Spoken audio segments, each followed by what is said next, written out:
इस news के प्रायोजक है I Vision Academy, UKG to 12th standard science admission open, 12 Imam Chowk, Pangal मध्ये समोर, सोमवार पेठ, सोलापूर. केवळ 2,500 रुपयांची लाच मागितल्याप्रकरणी मुंबई पोलीस दलातील एका पोलीस उपनिरीक्षकावर कठोर कारवाई करण्यात आली. वनराई पोलीस ठाण्यात कार्यरत असलेले पोलीस उपनिरीक्षक संगमेश्वर गोपाळराव एकाळे यांना सेवेतून बडतर्फ करण्यात आले असून या निर्णयामुळे पोलीस वर्तुळात चर्चेला उधाण आले आहे. एका नागरिकाच्या फसवणुकी संदर्भातील तक्रार अर्ज वनराई पोलीस ठाण्यात प्रलंबित होता. या अर्जाचा तपास एकाळे यांच्याकडे सोपवण्यात आला होता. संबंधित तक्रारीवर कायदेशीर कारवाई करून गुन्हा दाखल करण्यासाठी त्यांनी तक्रारदाराकडे सुरुवातीला 5,000 रुपयांची मागणी केली. तक्रारदाराने लाच देण्यास नकार देत लाचलुचपत प्रतिबंधक विभागाकडे तक्रार दाखल केली. त्यानंतर झालेल्या पडताळणीत एकाळे यांनी तडजोडी अंती 2,500 रुपये स्वीकारण्याची तयारी दर्शवल्याचे निष्पन्न झाले. एसीबीने केलेल्या चौकशीत लाचेची मागणी झाल्याचे स्पष्ट झाल्यानंतर त्यांच्या विरुद्ध गुन्हा नोंदवण्यात आला. चौकशी अंती पोलीस दलाची प्रतिमा मलिन केल्याचा ठपका ठेवत संगमेश्वर एकाळे यांना सेवेतून बडतर्फ करण्याचा निर्णय घेण्यात आला आहे.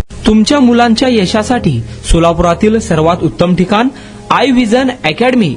Tuition classes for UKG to 12th standard.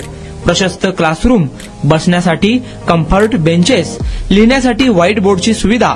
Digital learning अंतर्गत लवकरच प्रोजेक्टची सुविधा सुरू. इंग्लिश, गणित, विज्ञान आणि इतर सर्व विषयांसाठी तज्ज्ञ व अनुभवी शिक्षक. आठवड्याला रिव्हिजन, महिन्यातून टेस्ट. प्रत्येक विद्यार्थ्यांकडे वैयक्तिक लक्ष. क्वालिटी एज्युकेशन, योग्य फी. आजच ऍडमिशन घ्या. वेळ सकाळी 9 ते संध्याकाळी 5 वाजेपर्यंत. आई विजन अकॅडमी, 12 इमाम चौक, पानगल मस्जिद समोर, सोमवार पेठ, सोलापूर. कॉन्टॅक्ट 9049310881.